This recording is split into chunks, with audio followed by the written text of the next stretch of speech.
I'm live. Okay, so let me just get live on my laptop too. So, I think it's it. I think I got both of them. I'm live, y'all. It's Ask Constance live. It's Tuesday at 12 o'clock. Actually, it's 12:03. I'm a little late. And I am live. I'm going to answer all your questions all about credit. So I have a good amount of questions this week. Last couple of weeks, we've had a really good time. We've had some really great questions. I'd like for you guys to share with your network because, again, this is all about each one teach one. We want to help as many people as possible. Okay, so you guys are joining me now. Don't forget, if you have any questions, put them right up there and we'll answer all your questions. I have several questions from last week that were left over from folks who did not have an opportunity, or I didn't have an opportunity to answer last week. But again, this is a dialogue and not a monologue. So I'm here to answer your questions. That's why I'm live, so that we could have a true dialogue and we could be Q&A, question and answer. So if you have any questions on credit, and it doesn't even have to be, it could be something that we've covered last week too, or the week before. We've been doing this now for, I think, 4 or 5 weeks straight. But you are more than welcome to ask any questions. Again, share with your network, because we want everyone to get this information. We want everyone to be well informed. And guys, in this day and time where obviously, you see there's a lot going on with the political climate. And as you can see with even yesterday, money talks at the end of the day. And it's really important that we get in position, that everyone gets in position to where they're so financially secure that we don't have to worry about other people. We don't have to worry about what somebody does to us, because we are in a position to call our own shots. So that's the reason why I do this. I'm all about building and educating and just empowering folks to get the information so that they can get in position to build wealth. That's it. And I'm representing Catalyst Real Estate, as always.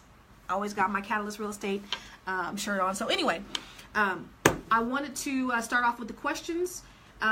Someone asked, is it good when creditors increase your credit limit? So is it a good thing when a creditor increases your credit limit? Sure, it's good. If you have a credit card and say the creditor increases your credit limit, what does that do? That decreases your utilization. Okay, so utilization is 30% of your credit pie. So we have a credit pie. 35% of your credit pie is your payment history. 30% is your revolving utilization. Your revolving debt is what? Your credit card debt. So if 30% of that is your utilization, when a credit card company increases your limit, that means it should decrease your utilization and therefore increase your credit score. So when a credit card company, so oftentimes we'll tell people to, if they're trying to increase their score quickly and maybe they don't have a whole lot of money to do so by paying down their credit cards, we ask them to do a credit limit increase, and that will give them immediate boost in their credit score. So yeah, a credit card or a limit increase is actually really good for your credit score. Just don't go and run it up. Don't max it out. Use it. Don't abuse it. And that's my thing. I just want to make sure that you are being fiscally responsible when you're utilizing your credit cards, because that's the quickest way you can go up and the quickest way you can go down. You guys understand the importance of credit cards and what it can do for your credit score. And I'm going to say that every single week. I want you guys to know credit cards is the holy grail of your credit. That's the thing that's going to stimulate your credit score the quickest. Okay. All right. Hi, Constance. I bought my first home from you back in 2005. I couldn't print this time. I didn't have enough time to print. So I got another laptop. Hi, Constance. I bought my first house from you back in 2005. And about a year ago, I bought a second house. How long do I have to wait to be able to purchase another house? I'm trying to leave a house for each of one of my kids. And that is probably the best thing that you can do, is leaving an inheritance or something for your children. The Bible talks about leaving an inheritance for your children. And one of the worst things that you can do in life is to die and leave your children in debt with nothing. So real estate is probably one of the best ways that you can build wealth. And if you've ever heard, or if you've ever read Rich Dad, Poor Dad, which is by Robert Kiyosaki, that's how he built his wealth. He has a massive amount of wealth. And what he's done is he basically he bought his first house, and he took the equity out. And last week we talked about leverage. What is leverage? Leverage is using credit, other people's money, in order to invest. Okay, so in order to have leverage, you need to have good credit. And so one of the things that you can do if you don't have a whole lot of money, but your credit is decent, is you can start off no money down, purchase a home. You don't have to have any money down. You can have down payment assistance, which is awesome. Get in that home 6 months to 12 months, build some equity. In California, it's really easy to build equity. Take the money out, purchase another one. Get that house, take the money out of there, purchase another one. So it's really important that you get in position, an equitable position, so that you can start using your leverage through your credit to begin leaving a legacy or an inheritance for your children. It's muy importante. So I think that's one of the best ways you can do. And again, like I said, the Bible talks about leaving an inheritance for your children, and we should absolutely be working our buns off to make sure that we leave something for our children. Not like Papa was a Rolling Stone and all he left was a loan. That's trifling. You need to be able to leave something good for your children so that they can have something that can be carried on. And so often we in positions to where our children don't have anything, and so we have to build from the ground zero. And it's funny because my daughter, she's in college, and a lot of the things that I'm doing it for my children. Everything that I do is for my kids so that they can have something. And my daughter was like, I want to start from scratch, and I want to build my own. And I'm like, girl, this is what the wealthy do. This is how their children are able to get in position, because their parents have done something and created something, and they've just taken it and they've gone to the next level. That's what everybody should be thinking about doing for their children, is creating something to where they're able to leave a legacy and give their children a head start like other people. Okay, especially in the African American community, we have nothing that we're leaving to our children, and it's a travesty, really. And so we need to really get in position to where we're leaving things for our children and our children's children and all of that. So I'm gonna get off my soapbox about that, but I don't even think I answered the question. So the question was, how long do I have to wait before I purchase another one? You could purchase another one immediately. I mean, it depends on your equity position, right? So if your first house, you have a little equity, you could pull some cash out. You might want to wait, 6 months on the second house, but there's no waiting limit as long as you have the cash to be able to purchase as an investor. So there's no waiting limit on you purchasing other houses. I would just sit down and talk with the realtor and say, hey, what do I have in here? How much can I pull out, and what could I use to purchase some more property? But that's the quickest way. That's the best, and that's the easiest way to build wealth in this country. I don't know if you guys know, but there was an article that came out, and I shared it on my page, and it talked about the wealth gap that was going to be widening. In 2003, it was basically saying that the wealth gap, in the African American community in 2020 was going to be zero. And there has never been the least amount of wealth in within a race as there has been within the last 50 years. So it means that there's work to be done. So I don't know what you guys are doing to get yourself in position to be able to build wealth, but I'm bringing the information, and that's the reason why I'm here talking about credit, because that's the first step to building wealth. Okay. So next question: how long does a response take if you send a dispute to the credit companies? Very good question. How long does a response take? Generally, they have 30 days. So once you send out a dispute letter, so say you have an erroneous account on your credit report, or say you want to dispute something, there's a few things that I would say try to clean up on your credit report. And this is very important, and I talk about it in my book, Keeping Score. There's a few things that you can clean up that'll increase your score significantly. You can if there are AKAs or aliases on your credit report, get them removed. Aliases, so my husband has my maiden name on his credit report, my maiden name on his credit report. Why? Warren Smith.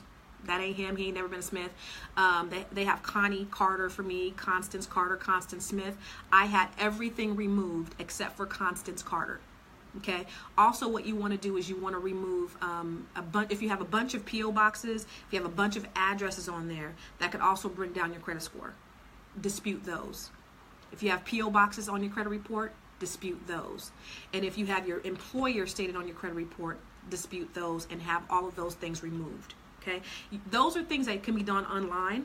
So you can go to annualcreditreport.com If you go to annualcreditreport.com, you get a free credit report annually, and you can go on there. For that, I would say dispute. You could dispute online. But anything else, like if you're disputing a collection or something like that, I would do that in writing.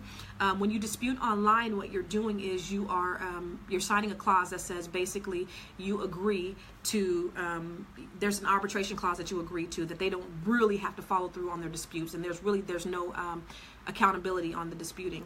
So it's very important that when you're disputing collections and things like that, you're doing that in writing. But like disputing addresses, disputing aliases, disputing your job, you can do that online, very easy. Go to annualcreditreport.com, it's free, and remove those things, and you'll see a boost in your credit score. Okay. But how long does it take? So basically, when you dispute something on your credit report, they have 30 days. So you send it to the credit bureau and you say, this collection is not mine, or remove this from my credit file, or whatever. They have 30 days to then go to the creditor and say, hey, does this belong to you? Is this a true account? They say yes or no. They have 30 days to respond. If they do not respond in 30 days, by law, the credit bureaus have to remove it. Okay.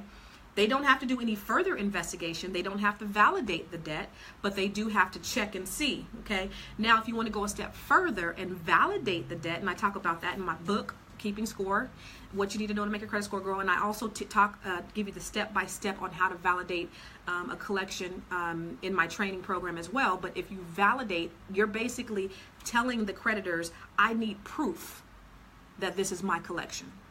I need you to give me proof, and I need 3 forms of proof. I need you to send me something in writing that I signed that obligated me to this, and there's a few more things that they have to provide. They have to, in writing, provide this to you, and if they don't, they can be fined.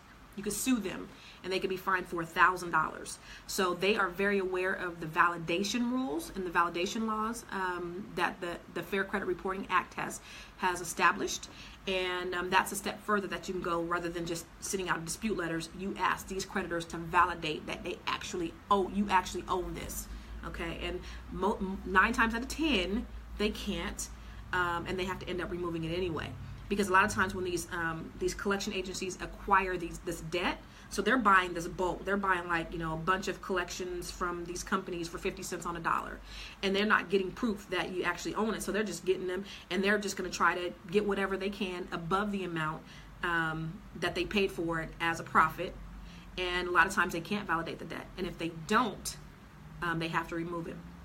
Also, I want you guys to be vigilant on monitoring your credit, because there are collection agencies, and I put that on my business page, my Constance Carter Real Estate Broker. And if you don't like my page, like my page, because I put all kind of information on there.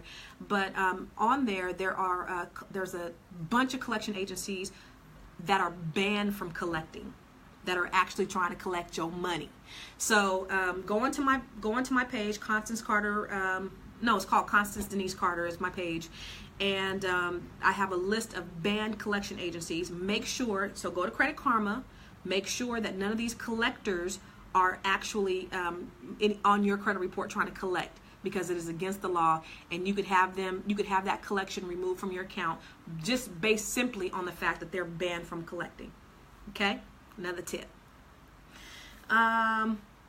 So again, 30 days just for a regular dispute.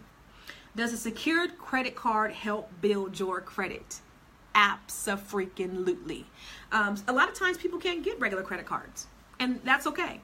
So if you've been on my lives, I told you that I filed bankruptcy about 10 years ago, and I couldn't pay nobody to give me a credit card 10 years ago after I filed bankruptcy, and so when I filed bankruptcy, I had to reestablish myself. The first thing I did is I got myself a secured credit card, and I have it, and I've had it for the last 10 years.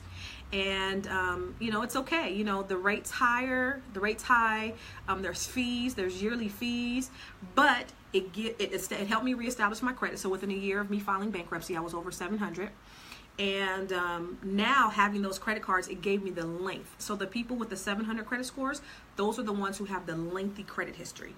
Okay, so I've had it forever, And if you've tuned in before, you know I have this credit card and I said last week I was going to take the strip off and activate it and use it, and I'm going to do it, and I still haven't done it yet.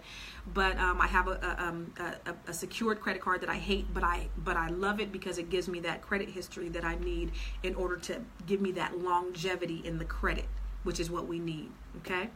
So secure cards are good if you're unable to get a regular credit card. How do you get a secure credit card? Sign up go to creditkarma.com. Credit Karma, basically, it's a free site. And basically what it does is it says, based upon your credit profile, these are companies that are likely going to approve you for a credit card. Okay. And they're already looking at your credit profile. And sometimes it works, sometimes it doesn't. It's a 50-50. No, it's probably an 80-20 shot. There's a 20% chance that they don't give you a credit card. But if it doesn't work, you have Capital One also does a secured card. First Premier is really good. They give just about everybody a card. They wouldn't give me a card though because I had one before I filed bankruptcy, and I had to put it in the bankruptcy. So they were like, yeah, we ain't giving you one. So I don't have a First Premier card, but they're one of the ones that will give you a secured credit card as well. And then the other one that I really hate that I don't use is Applied Bank. $200 limit. I've had a $200 limit for 10 years. And I still keep it again because it gives me that length that I need in order to keep my scores good. Okay. Hey sis, I need to know what my accurate FICO score is. How should I go about that? And actually that pertains to the two questions about the FICO scores. So if you didn't know, if you guys go to Credit Karma, how many people use Credit Karma? I use Credit Karma. Okay. How many people know that Credit Karma does not give you an accurate credit score? Hit like if you know. Hit sad face if you don't know. Hit sad face if you don't know Credit Karma does not give you an accurate credit score. Okay. So a lot of times, ooh, the wow and the laughing. Okay. I love it. All right. So, and somebody mad about it? But so oftentimes I'll have people come in my office, and in fact, we have a client who actually works for Credit Karma, and she was surprised to know that her credit score was not an accurate credit score, and she works at Credit Karma. But people will often come in my office and they'll be like, Constance, I got an 800 credit score and I'm ready to roll. And when I pull their actual FICO score, it is more like 600.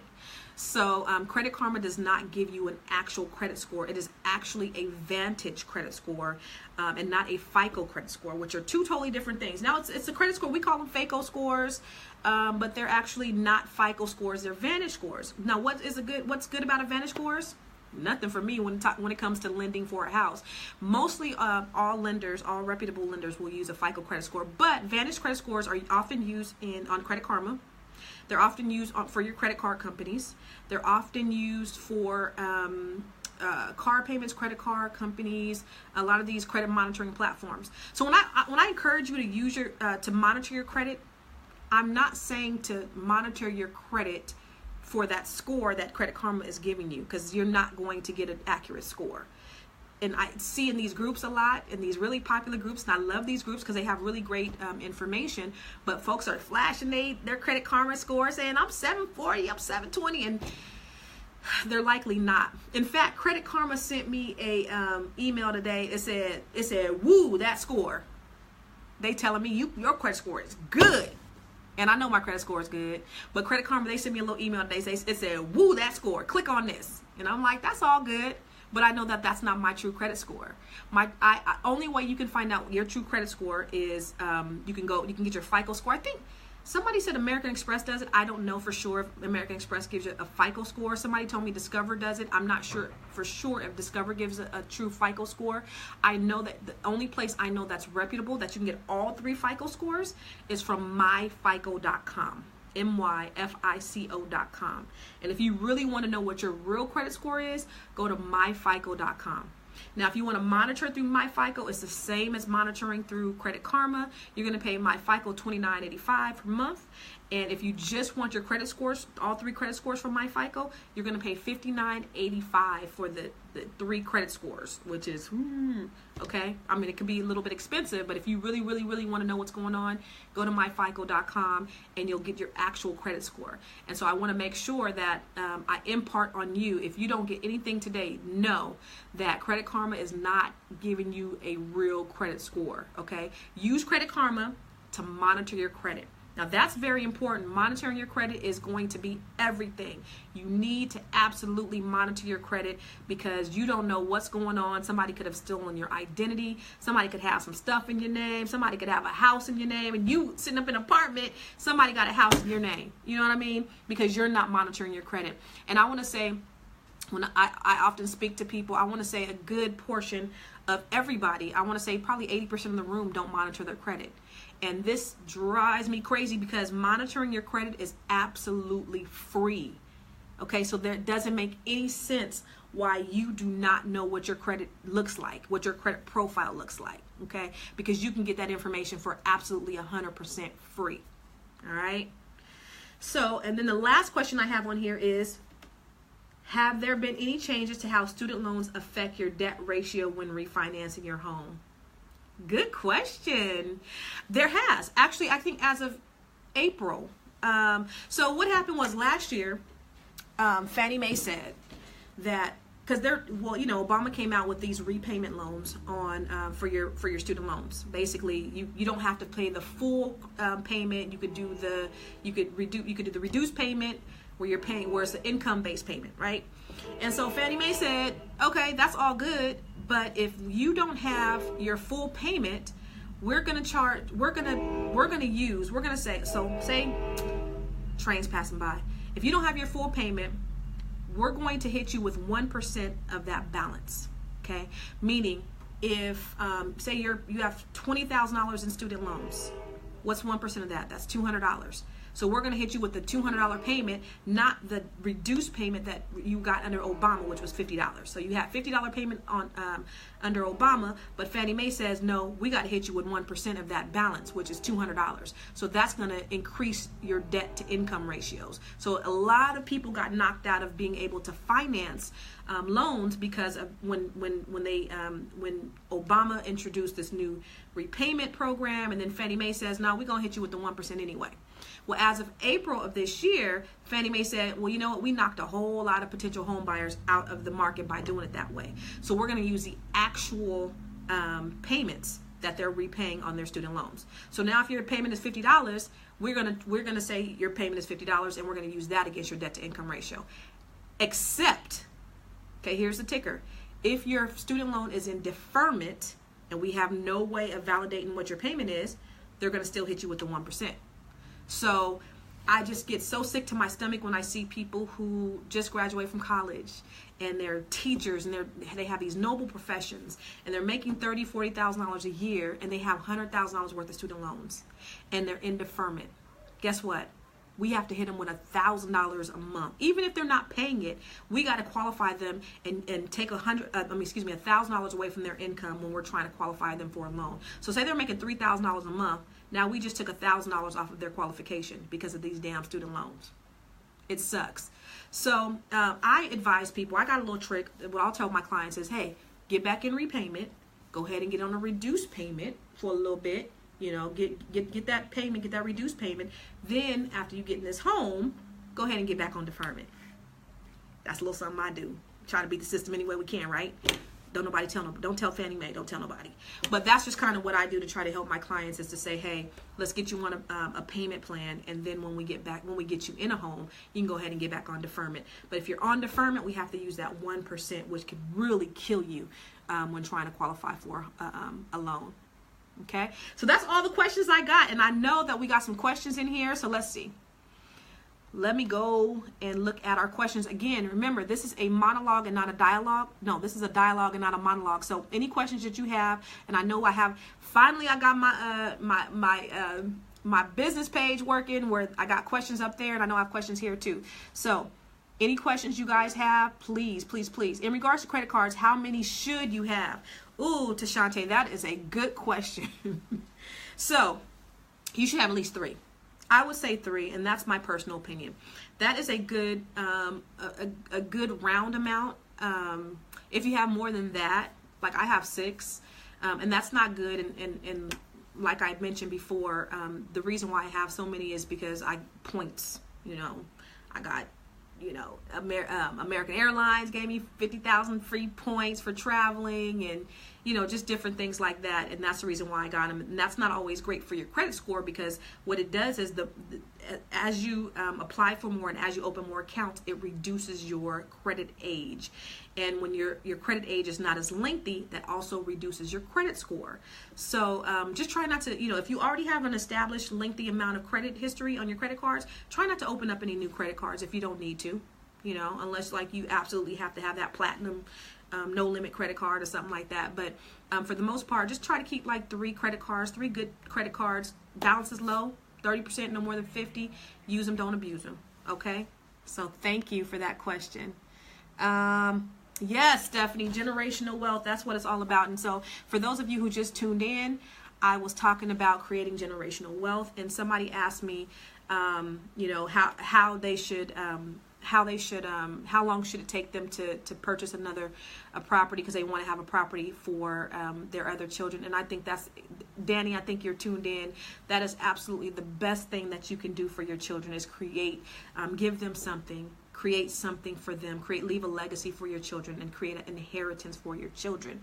That is a biblical principle, but that's also something that we should be doing anyway. And a lot of us were left out of the wealth pool just due to, you know, systematic issues. But now is the time more than ever that you have opportunities that you did not have before, and nobody can hold you back except for you. So get in position, build your credit so that you can start building wealth. That is why I'm here today. All right. Thank you, Don. Do you dispute the addresses even if you live there at some point in time? Yeah, Nicole, I would dispute them. If you don't live there currently, dispute them. Only have the current address that you live in on your credit report. Don't have a bunch of addresses on there. Again, what it does, and I'm almost 100% sure, is it just shows instability all over the place. You got P.O. Box, you got that. One address. Keep one address on your credit report, and that's it. Okay? I'm not sure what any credit union will help with that. Not sure what you mean by that, Danny. Should you pay off charge off closed credit card accounts? Chavez, that's a good question. Somebody asked me that question last week too. Should you pay off charge offs? Is that a question everybody want to know? Hit like. You want to know that? Should you pay off a charge off? I wouldn't. When a collection gets charged off, it means that it's written off by that debtor, okay, by that creditor. So when they charge off, it means it's a profit and loss. They've either sold it to a collection agency or they've just written it off and there's nothing else, okay? And so when you pay off a collection or when you pay off an old charge off, what happens? It can reduce your score. So say you have an account that's been charged off, but it has not reported on your credit report in 2 years. Accounts that haven't reported on your credit report in 2 years, they're impacting your credit, but not greatly. Okay, so like a collection that's been reporting last month is jacking your credit score up. Even a late payment on your on anything, jacking your credit score up if you were late last month. But if you were late last year, it's not hurting as bad. And if you were late 2 years, it's really a very minimal effect. Same with collections or charge-offs. So if it hasn't reported in the last couple of years, it's hurting your credit, not a whole lot. So what happens is when you pay it off, you're waking up the dead. So now it's a paid charge-off. It's a paid collection, but it's still a collection. It's still a charge-off. It's just paid. And now it's reporting currently, and now it's going to drop your score. So you know, they have 7 years. Collection agencies have 7 years to report on your credit report, okay? So even if after the 7 years, they can still collect on it if it's within the statute of limitations, okay? So in my training program, I talk about the statute of limitations and how that works. But check to see if in your state, they have the ability to collect or the ability to sue beyond the statute of limitations, because those are two different things. So they can only, like in California, they can only come after you after 4 years, but they can report 7 years. So, there's nothing that they can really do. The other thing is, I would never, ever, ever admit to a collection. So if a collection agency calls you, they say, hey, you got this credit card from, 97 or 2000. And you're like, yeah, I remember that. Yeah. No, you never admit to a collection, because now you've just obligated yourself to that. And now they're going to start calling you again. And now they're going to start reporting it current. Okay. So if anybody ever calls you and asks you about a collection or anything else, you don't know nothing, you need to investigate. Never admit to anything. Never. Okay.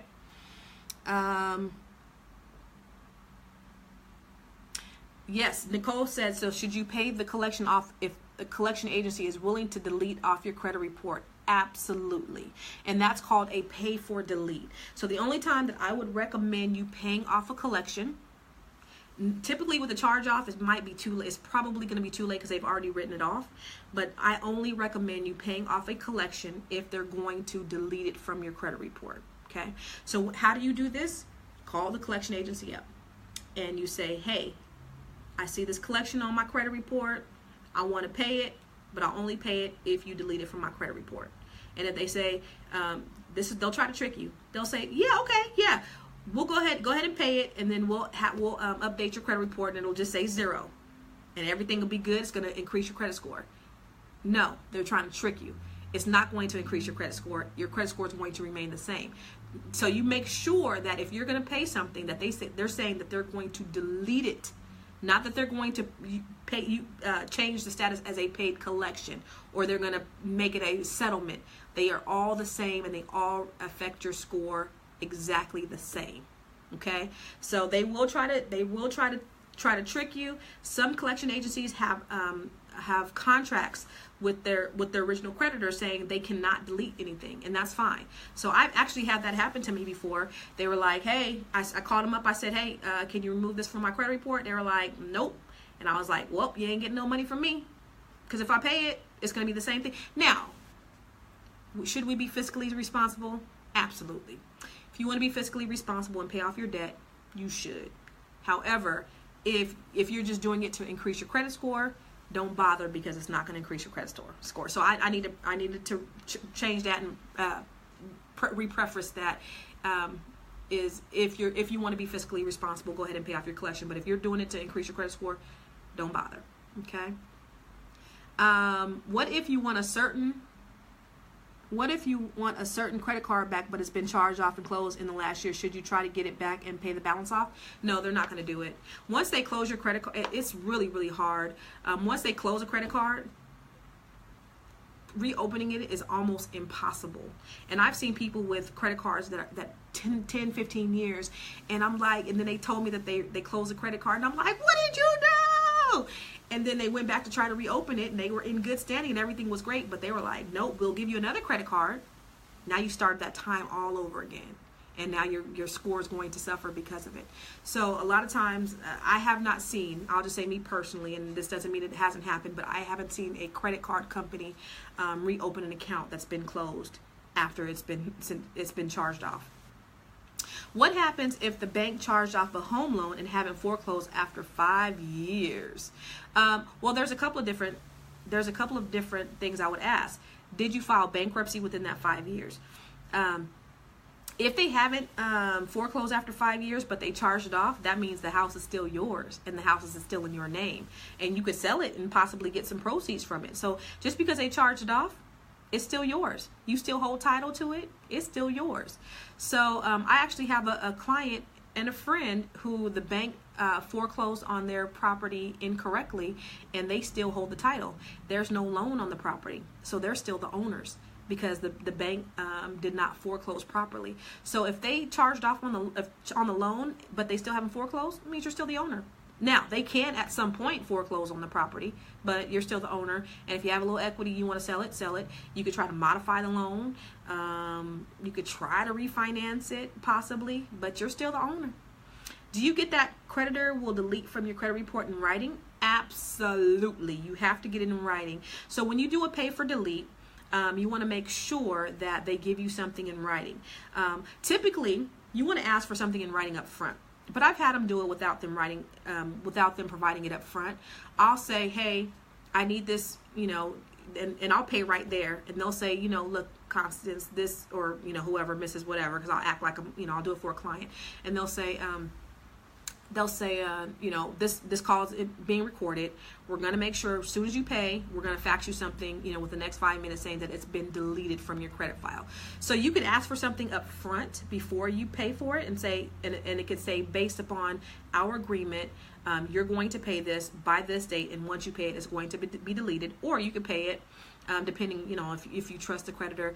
I've never had a creditor not give me a deletion letter after they deleted it. Now, they're supposed to send it over to the credit bureaus, but they may not.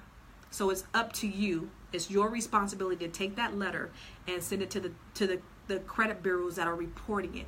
And all credit bureaus may not be reporting it. Okay, so that's very important for you to understand. When you're reading your credit report, know which credit bureau is actually reporting this collection, and make sure you only send it to that credit bureau. You don't have to send it to all three.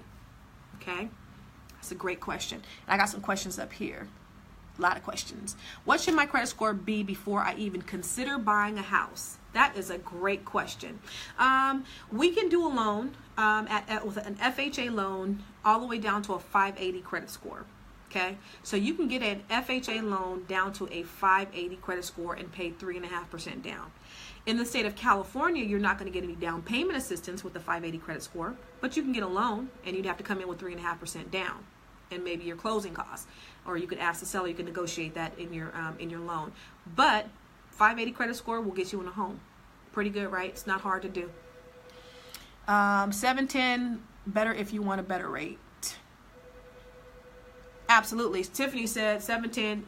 So the higher, of course, the higher your credit score is, the better your rate's going to be especially if you're doing a conventional loan. So it doesn't have to be a 710 credit score, but you could have a minimum of 580 credit score if you want to get in a loan. For a conventional loan, you want to kind of be at about a 680 for a 3% down conventional loan. There are conventional loans that are 3% down. You want to be about a 680. At 5%, you can do about a 620. So they've made it so easy, so much easier to get loans these days. After the whole crash, everything tightened up. We couldn't pay for a loan.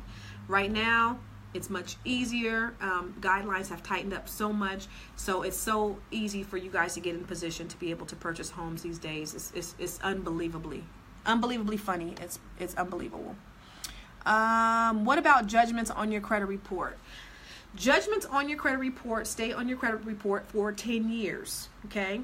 As of July 1st, 2010, I don't know if you guys know, but civil judgments and tax liens should no longer be reporting on your credit report. Civil judgments and tax liens. So as of July 1st, if you have a civil judgment that's appearing on your credit report, it should no longer be appearing on your credit report. And if it is, you need to dispute it, okay? So that is the law as of July 1st. Civil judgments no longer can be reported. And if you're, like, say if you have like child support, that was some type of judgment, that has to be removed. Now, it's going to boost up your score. Your score should be boosted now that if you've had these like tax liens and these civil judgments. It should boost up your credit score, but it doesn't mean that they can't find out this stuff. It doesn't mean that they can't find that you have a tax lien or a judgment if they wanted to. So, but it's great news for people who have civil judgments on their credit report. Okay. What is a charge-off? That is a great question. So a charge-off is when a creditor writes off a debt. So you have not paid it. They try to collect. They have not paid it. You have not paid it. So they write it off as a profit and loss. So they get to the tax benefit of you not paying that debt, but they also can sell it to a collection agency if they wanted to, and that collection agency can come after you for the debt. Now remember, when I talked about collection agencies, they're buying a bunch of these debts, and they're just, they probably bought them for 10 cents on the dollar or maybe 20 cents, and they're just trying to get whatever they can above what they paid for them. So if you're going to negotiate any collections on you want to be fiscally responsible and you want to negotiate, start low. Give them something ridiculous, and then have a end goal in mind. So say it's $2,000, you know that realistically you could pay $1,000 on it. I'm gonna start at $50. That's stupid, but I will. I'm just that stupid, and then I will come up in small increments from there. So, you know, and then if I know that I, you know, at the end of the day, I'm gonna go up to $1,000, you know, but that's the art of negotiation. Start slow, and then just kind of work your way up there, but negotiate really, really, really low. Anything that you can, and like I said, they'll take whatever they can above what they paid for it. You know, that they have some type of starting point and stopping point on what they're willing to accept when you're negotiating your collections. Okay. What if the collection was about to fall off next year, but then start a garnishment? It will still fall off as scheduled, or is it a new case for 7 more years? Very good question. Yes. If they've started a garnishment and it's been reporting for 7 years, you've had that for close to 7 years, at that 7-year point, they have to stop reporting. They have to stop reporting. Now, can they collect beyond what's being reported on your credit report? Absolutely, if it's within the statute of limitations. Okay, so they may not be able to garnish if it's within the statute of limitations. That's why you need to know what your rights are. And I talk about that in my training, mywealthroadmap.com, and how to figure out what your what the statute of limitations are. So when you're fighting against these credit reporting agencies and these collection agencies, you know, like for example, I have my sister. I was mad at her because somebody called her and said, "I'm going to sue you for this collection, this old collection." They had no right to collect. She got scared and she was like, "Okay, I'm gonna pay it." And I was like, first of all, you don't admit, and second of all, you fight. They had no right to collect, but she's so scary that she did anyway. So they're going to do whatever they can to collect that money, even whether they are entitled to collecting it or not. Very important that you know what your rights are. Okay? Sorry for telling my sister's business. Okay, Credit Karma only shows 2 of the credit reporting agencies. How can we see all 3 agencies without continuously requesting a report from each? That's a good question, Gwendolyn. Thank you for asking that. So you're absolutely right. Credit Karma only shows Equifax and TransUnion. Okay. Where can you get other free credit reports? Credit Sesame has all 3, I believe. But the best place probably to get all 3 is annualcreditreport.com. That is a free credit report that you can log on. You can get a copy of your credit report once a year. You'll get that once a year. You can do your disputes. Like I was saying, when you dispute, you're disputing your aliases, you're disputing your addresses, you're disputing all that stuff. You can do that on annualcreditreport.com. That's where you can get all 3 of your credit reports. Okay? So yeah, Credit Karma only does 2. MyFICO.com, that's not free. $29.95 to monitor monthly, $59.85 to get your FICO score, but you'll get all 3 from there. And I think totalcreditcheck.com does it, and they are slick. They say we're going to only charge you $1 for 7 days. The fine print says $1 credit monitoring, and then the small print says for 7 days, and then we're going to charge $29.95 a month. And so be very careful when you go to those credit monitoring platforms that ask for your credit card. Freecreditreport.com is not free, okay? So make sure that you're not putting your credit card information in there. Go to annualcreditreport.com. They're going to give it to you for free. Credit Karma, like she says, it only gives you 2, but it's okay. All right. Curious about school loans. We'll probably have forever, but is it possible to have a credit score between 700 and 800 with 100K in student loan debt? Absolutely. Absolutely. As long as, so student loan debt, they are your installment debt. Okay, so they're not as heavily weighed as say a credit card. So as long as you keep your balances low on your credit cards, you keep your utilization low, you keep your age lengthy, so you have your credit for a very long time, and you have a mix. So you have mortgages and you have student loans, and that's fine. Because I've seen on like Credit Karma or somewhere they were talking about, oh, your debt to income ratio is high. You don't know how much money I make. How you know my debt to income ratio is high, right? They don't know how much your debt to income ratio is. So it doesn't matter how much the debt is. The point is your payment history and your utilization and your age. Okay, so those are the factors that are going to determine whether you have a 700 or a 800 credit score, not a $100,000 student loan debt. It doesn't matter. Okay. My mother is 66. She receives Social Security. She has a job as a security guard, and her credit score is in the low 6s. What is the likelihood she could get approved for a home loan? Ooh, I know that's a question that a lot of people probably have, right? You have a person who gets Social Security, they have a job, and their credit score is low. The likelihood that she's going to get a home loan is very high. Actually, Social Security is permanent income, okay? Disability is permanent income, okay? I mean, if you have disability, if you have permanent disability, that could be utilized as permanent income, not temporary disability. So let me get that straight. So if you off of work for a few months, that's not a permanent paycheck. But if you are on a permanent disability or you get permanent Social Security, absolutely. I had a client a few months ago, permanent disability, getting paid a good amount of money, has some retirement, some permanent disability. Not only are we able to use it, but we're able to gross it up, which means we're able to give them more than what they're getting. So if we're doing a conventional loan, so say they're getting $1,000 a month of Social Security, we give them an extra 25% or $250. We add that to their income, which will allow them to qualify for more. Okay? So Social Security, permanent disability, those are income sources. Welfare, no, that's temporary. Unemployment, no. But absolutely, the likelihood is that she has a high chance of getting in a home. We can't offer her down payment assistance with a low 600 credit score, but we can get her into something, and she's going to have to come up with 3.5% for her own down payment. Okay? Great question. What if a company has charged off on your debt and has not sold your account? Can you notify that agency to delete the account? When the agency charge off, do they get paid by the government? So yeah, Gwendolyn, when they charge it off, it's a tax write-off for them. So yeah, so I don't know, how, I'm not a CPA, so I can't tell you like how that works, in terms of, them getting paid by the government, but I know it is a tax write-off. But what if a company has a charge off on your debt and have not sold? Can you notify the agency? Yes, you can notify them to delete it. Will they delete it? Maybe not. Maybe not. I mean, you could always ask. It doesn't hurt to ask, but most certainly you could ask them to delete it and see if they'll do it. What may end up happening, and one of the things that I talk about in my book Keeping Score, is the spray and pray method. Okay, so that's when. So let me just say, when you go to a lot of, not all, but a lot of credit repair companies, first thing they do, and the only thing they'll do, is dispute. They'll send dispute letters, right?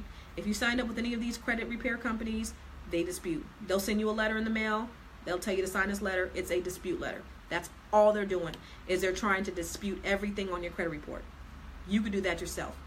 Why do you need to pay a company X amount of dollars every month to send a dispute letter on your behalf? Right? In my book, Keeping Score, I have dispute letters on there. You can go to Amazon, it's Amazon bestseller. Get your own dispute letters, dispute them yourself. One of the things you don't want to do when disputing, though, is you don't want to wake up the dead. So you might be disputing the wrong stuff. And that's why it's important to know what you're disputing, because they're disputing everything. They're throwing stuff to the wall and hoping that it sticks.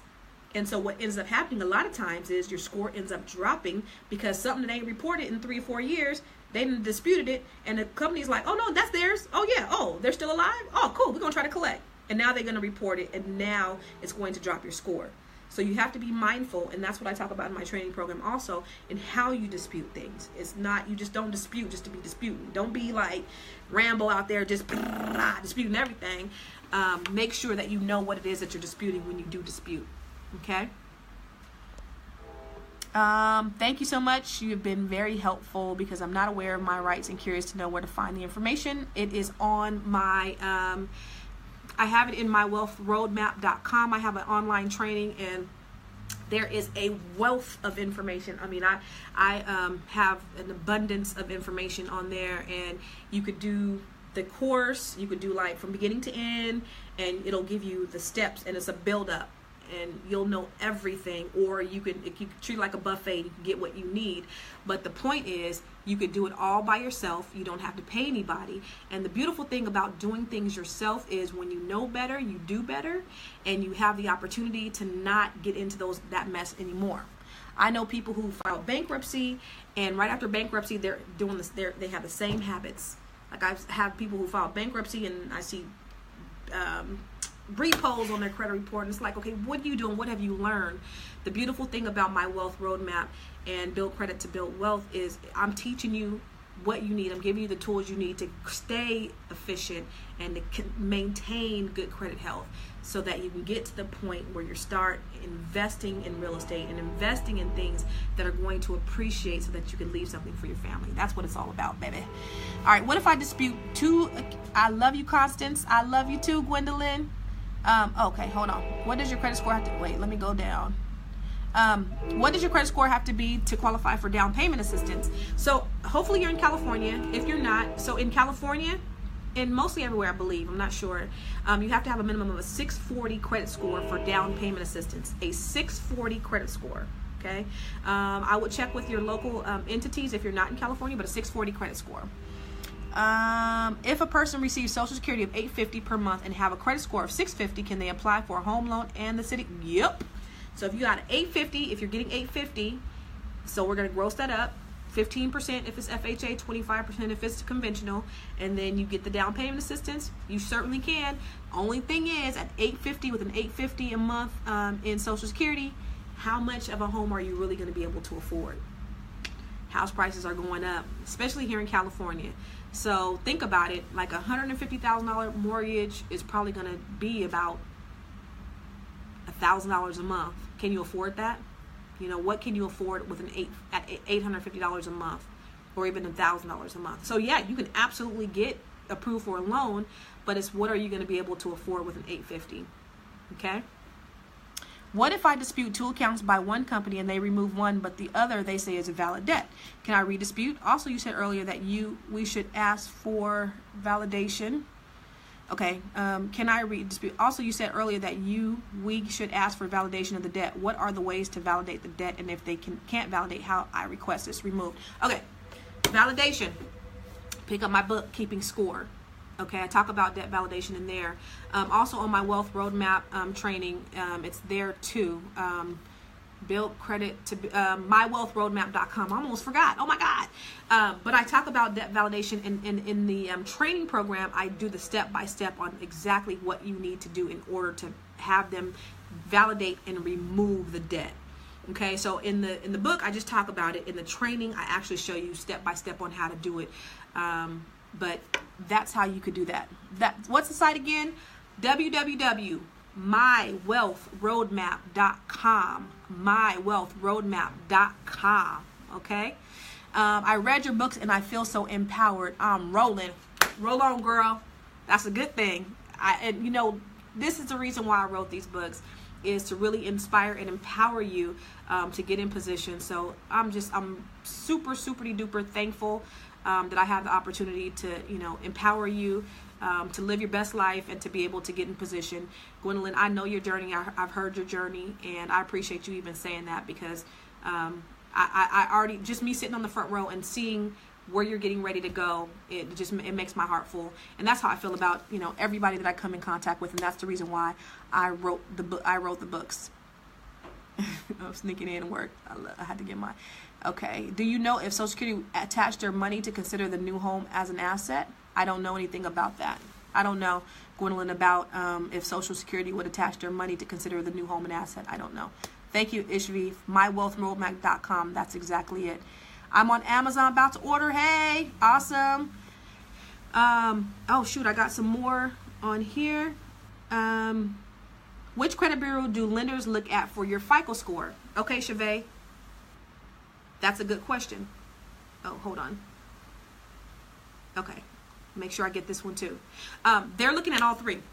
So they take the middle of the three. Okay. So so we have Experian, TransUnion, and Equifax. All three are FICO scores. So you have a 680, 580, 620. Okay. They're going to use the 620. They're going to use a 620 credit score to qualify you. Then on top of that, say you're married. Your credit score is in the 700s. Their credit score is in the 600s. Guess whose credit we have to use in order to qualify you? The person with the lowest of the two credit scores. So you could have a 700 credit score. You could be good all you want to, but we got to use your spouse's who's in the 600s. So if you're working on your credit, the best thing that you can do is make sure that your spouse is working on their credit too, or you're working on your spouse's as well. Because if you're both going on the loan, then it's important that you're both of you guys have the same or similar credit. I see that a lot too. One person work on theirs, they be like, I'm ready, and they be like, I don't know about you, but we about to do this. and then we got to qualify them based upon the lower of the 2 credit scores. Okay, so that's important. The other thing is, I want to just tell you about that. One of the things that I tell all my clients, and this is very important too, if you don't have to go on the loan with your spouse, don't. Okay, so this is the way that you can start building, and this is one of the things that I do. I buy all properties. I'll start buying properties in one spouse's name, and I advise this to my clients, and I do this myself. And then when I'm trying to start my investment stuff, when I'm buying my other properties, I don't want to say investment stuff. When I'm buying other properties, I'll buy it in the other spouse's name. Okay, so this way you could take advantage of first-time home buyer opportunities. You could take advantage of other other non-investor loans that have less down payment, and then you guys could spread, and you guys could get more and more and more and more separately if you can afford it. Okay, so if you can afford to buy on your own, even though you're married, and for California, if you're in California, it's a community property state, so what's yours is his anyway. So don't try to be like, this is my house, I say what goes. No, this is our house, and if we got divorced, the judge is going to split it right down the middle, so don't even try to act like, they're not entitled to it. But I would buy one thing in the spouse's name, and then I would start buying other properties in this person's name. Then there's a method to it. Okay. Are they going to start doing stated income loans again? They actually do stated income loans again. They are not your typical Fannie Mae loans. So as far as like your Fannie Mae loans, they're never going to do stated income loans again, but they do stated. They have bank statement loans. A lot of these private lenders have stated income loans. Rates are going to be higher. Down payment's going to be, I've seen them as low as 10%, but on average about 20-25% on stated income loans. So what happened is stated income loans were loans where they didn't verify your income, and it was good for people like me who are self-employed, but it's not good for people who are employed. And what happened is all the employed people started saying that start stating their income and started inflating their income, and then they got into these houses they can't afford, and then the economy fell, and so those are all gone. But they were all gone, but they do have them again. These private lenders do stated income loans. And so if you need a stated income loan, if you're like an investor or something like that, and you have a little bit of money to put down, absolutely. Sometimes when I'm flipping houses, I'll use a private money lender, and it's all stated. All they need is my credit. And you actually, when you're doing like flip or private money loans, your credit don't need to be that good. They just want you to show them the money. They don't even care about your credit. They want to see the money and the property, and if the property looks like it's going to make some money for you all, then they're going to give you the money. Okay, so let's see. Are they going to do stated? Okay, which credit bureau? Okay, I said that right. So I told you all three, Chevet. And then to get funding to develop land, do you have to have approved plans and permits pooled? Ooh, that's a good question. If you're developing, yes. So if you're just buying a plot of land, you can just get a private loan, or you can get a construction loan. You don't have to have plans or anything like that. But if you're talking about developing, that's a whole different type of financing. So yes, you do if you're developing. But if you just want to buy a plot of land, then no, you don't have to have permits pulled or anything like that. Okay.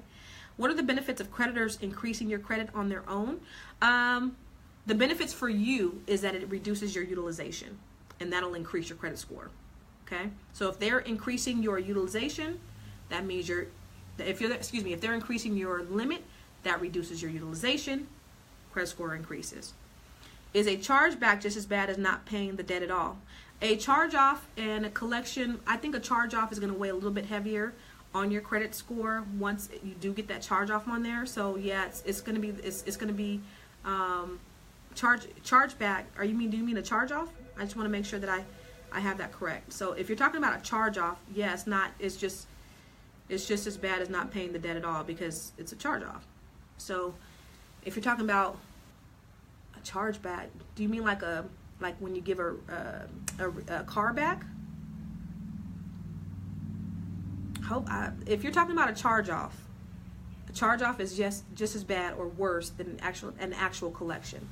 So I hope that's what you're asking me. When filing a Chapter 13, are you financially strapped for years, or is it best to just file a 7 in order to rebuild right away? Ooh, good question. I favor a Chapter 7. You know why? And this is what a good bankruptcy attorney will tell you. So some people will do a 13 to be fiscally responsible. I love that, you guys. Be fiscally responsible. Pay your debt. That's good. I say, do a chapter 7, get rid of that debt, and get on with your life. A lot of times when you do a 13, you're in repayment for 3, 5, 7 years. 3, 5, 7 years. And then after that discharges, it's going to take another 2 years before you can get anything. As opposed to you doing a 7, you getting rid of that debt right away. In 3 months, it's charged off. In 2 years, you're ready to go. There's no there's no question for me. I'm gonna do a 7 and I'm gonna reestablish myself like that. I'm not gonna prolong the debt. It makes no sense for me. Okay, so I would do a chapter 7 over 13 all day, every day. Is it better to build or buy already built? Is it better to build or buy already built? That's a personal preference question. So you got to consider a couple of things when you're building, as opposed to when you're buying a house that's a resale. Okay, so when you're building, the good thing is you got a brand new house. Ain't nobody sat on them toilets. Well, maybe the workers have, but you know, nobody has really lived in that home, which is a great thing. But you also have to consider upgrades. Okay, so a lot of times when you go to the builder, you're gonna have just that base, and they're gonna show you these beautiful models, and you're like, oh my God, yes, this is the house of my dreams. But then if you ain't got no money for them upgrades, you're gonna go in there and everything's white, everything's basic. They're gonna give you the lowest pad carpet. Like if you buy a KB home, they nickel and dime you for everything. Oh, you want a door? Okay, that's another $50. Oh, you want cabinets in the laundry room? Okay, that's another $2,000. I mean, it's crazy. So you have to consider the upgrades when you're building. You also have to consider like the landscaping. A lot of times, backyard landscaping doesn't come in a new home, in a brand new home. Sprinklers, things like that. So you have to consider that. Also consider that there's going to be in some areas what's called Mello-Roos, or extra special assessments that you have to pay. In a used home or a resale home, you pretty much kind of know what you get. A seller has to, by law, disclose any known material things that affect the property, but you don't have to pay for the upgrades. You kind of go in there knowing what you're going to get. If it's landscape, you know, you're good. There are a lot of things that, like when I bought my brand new home, I had $150,000 in upgrades. You know, I did everything. But they're going to also charge you up the yin yang for those upgrades. Like my plantation shutters, you wouldn't believe how much I paid for them things. They inflated those bad boys. I paid $15,000 for my plantation shutters. That mess probably cost $5,000 for the whole house. But because I bought it and I financed it and I put the upgrade, I put them in the upgrades, I paid all this extra money. So they're going to also inflate on some of the things when you buy a brand new house. So again, it's a personal preference. You know, what do you want to do? Do you want to be in a brand new house where nobody's lived in before? Or do you want to be in something that's more established? I've done both. For me, I prefer like a more lived in neighborhood. So the last house I bought was in an area that was really well established, a lot of trees and stuff like that. And so that's what I love. But it all depends on you. It's all what your personal preference is. Okay, but those, you definitely have to consider what you're looking at when you're buying a brand new house, because there are other things to consider. I sell those too. And then I have some more questions up here. A lot of questions up here. I'm glad this is working now, because you know what? Last 2 weeks I've been messing up. So can you explain credit utilization? Credit utilization. Credit utilization is the amount of credit that you use. That's it. So if you have a revolving or a credit card and you have a limit, say you have a $1,000 limit, your utilization is how much you use. So if you're using $300, your utilization is 30% of your limit. That's what utilization is, how much credit you're using in your revolving or your credit card accounts. Okay? Good question. Going back to student loans, sorry to backtrack, no problem. I couldn't comment from Black CEO stream, so I need to pull out of deferment and make minimum payments. I didn't know student loan deferment could mess you up, how much you qualify. Yes, okay, so let me go back there. I mentioned earlier, if you're just joining us, that when you have a student loan that's in deferment, we have to hit you for a payment. according to Fannie Mae guidelines.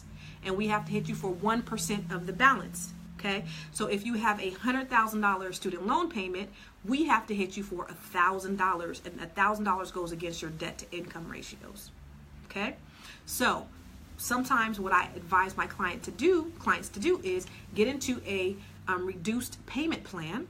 Okay, so if the payment plan is $150 on that $100,000 loan, get into that, get qualified for a loan, and then after you get into the house, you go back into deferment. Okay, so that's what I was saying in terms of your student loan. So make sure that when you know that your student loans, like if you're going to look for a house, you know that if you have student loans that are in deferment, they're going to automatically hit you for that 1% of the balance. Okay, if you're not in any kind of repayment program. Okay, is there a statute of limitation on rotational property purchasing? You just described how often you can purchase as a first-time home buyer. Pardon the structure of the question. Yes. Okay, so if you want to be a first-time home buyer, you can only be a first-time home buyer if you have not owned a home in the last 3 years. Okay, so only if you have not been owned a home within the past 3 years. Now, what I was talking about is my husband buys a house. He's a first-time home buyer. I buy a house. I'm a first-time home buyer. Okay, that's how you become a first-time home buyer. Now, if we don't have houses, we can become first-time home buyers, but if we have houses, we cannot be first-time home buyers. Okay, so if you own a home, you cannot be a first-time home buyer. But if he could be a first-time home buyer, she could be a first-time home buyer. Okay, and we both can take advantage of some of the first-time home buyer programs available. And or if you are a even if you don't use the first-time home buyer loan, if you are going owner occupied. I don't know what is it. So he goes owner occupied, you go owner occupied, but we'll talk about that later. But no, there's no statute of limitations on that. Wonderful advice. Thank you, Dave. I appreciate it. Can you have you Carter Financial considered investing in properties as a private investor to allow people on the border of credit recovery to purchase homes? So that will be considered like a lease to purchase program. And no, I haven't considered that. And so she's asking me, would I or my company be willing to do like purchase property and allow folks who are credit challenged to get in position to purchase that house? I'd just rather help you get into position to build your credit first. And I mentioned last week, Gwendolyn, that when I first started, because somebody asked me, would you prefer doing a lease to purchase? Would you recommend doing a lease to purchase or just flat out buying? I say, when I first started, I did a lot of lease to purchase programs with a lot of my clients, and I just wanted to always get my people in position who didn't have that opportunity to purchase a home right away. So my thing was, I just want to help people. I want to help people. What are some programs out there that can help people? At the time, I didn't really know a whole lot about credit. So I got them to these lease to purchase programs. Maybe 50% of them converted to the homeowner and 50% of them didn't. Okay, and so it wasn't a bad thing. So the ones who did, great, they got the equity, they got all that stuff, that's good. What I'd rather you do now, since I know about credit, is and how easy it is to build credit, is not a hard thing at all to do. I'd rather get you in position and help you with your credit rather than get you in a house and then work on the credit. Let's get your credit together. Let's get these habits together. Let's get your budget together, and then you have that longevity. So I'd rather do that, help you get your credit together and help you get into a home to where you start building wealth, you start building equity right away rather than you waiting to get in position. Okay? Yeah, she said, I know you're right, KB. In Richmond, they charge for everything. Yes, they do, honey. They charge for everything, and they will nickel and dime you. I've been there, had clients that did it. What FICO store should we pay attention to? Experian.com shows FICO 8. I know there's FICO 5, 2, 7, and maybe others. Is FICO 8 more important or common? FICO 8 is the latest FICO scoring model, and I don't think it's been adopted across the board yet. Okay, so I think we're more. I think credit reporting agencies for like Fannie Mae are still using FICO 5, I believe. FICO 5 or I believe. But FICO 8 is good. So basically FICO comes out with a new scoring model every so often. And they were saying, which one should we pay attention to? I believe FICO 5 is the one that most credit reporting agencies are using. just so you know, and you got a collection on your credit report and you didn't even know. Yeah, well, now they can no longer do that. Medical bills. So in 2015, when the 33 attorney generals sued the credit bureaus, they had to do some revamping. It's taking a long time. So in 2017, we're starting to see some changes, but it's a process. So like the FICO scoring model, FICO 8 that you're talking about right now, a lot of them haven't adopted it because it's a process. Okay, so you're going to see a lot of changes coming down the pipe from that big settlement that happened in 2015. You're starting to see some now. You saw it in July 1st with the tax liens and the civil judgments. You saw it in September 15th with the medical collections. So you're going to see some improvement, definite improvements on your credit report because of the big lawsuit. How often do you do live educational videos like that? You've helped so much, many things. I do this every Tuesday at 12. All right, every Tuesday at 12, tune in. But more importantly, not more importantly, but I do this, and I have a training. I have an online training program, mywealthroadmap.com. So this is just a drop in a bucket because I go deep. I have a lot of information. I actually have a workbook that's also available that it'll give you homework assignments. You can purchase that. I'll put the link up to the workbook after this if you want to purchase that. I also have a book called Keeping Score, What You Need to Know to Make Your Credit Score Grow. That is an Amazon bestseller. So, guys, I put all the information out there, but this information is for you. I can't be everywhere all at once, but I've created all of these trainings so that you guys could have access to everything. Okay, so if there's a question that I haven't answered, or if there's a question that you have, put it in the comment section. I'll make sure, like I did today, answer those questions first, and then we'll do a Q&A. It's better to pay a debt partially agreed upon. Is it better to pay a debt partially agreed amount or not to pay it at all, as you both are still reported? Is it better to pay the entire amount versus a partial? No. So if you want to make a payment, very unique, McCoy, if you want to make a payment and you want to settle that debt, you want to just settle it, negotiate it. Don't make a full payment, because a partial payment is going to weigh exactly the same as a full payment. Okay? So a partial payment is going to affect your score exactly the same, so you might as well negotiate it. Okay? And then these things keep coming off and on. Is it better to bill? Okay, I already did that, and I think that's it. Okay. I think that's it. All right. So if there's no more questions, that was a mouthful. You guys, this was really, really, really, really, really good. I'm so happy that you guys all stayed on with me for an hour and 12 minutes. Rewind the information, send it to your networks, give this to as many people as possible, because again, my goal is to help everybody to get into position to where they can start building wealth, and credit is going to be the first step to getting in position. Muy importante. Help everybody. Help, I'll say this, I said this, and I'll say this again. There's enough out there for us all to have abundance in life. It doesn't have to be the rich versus the poor, the haves versus the have-nots.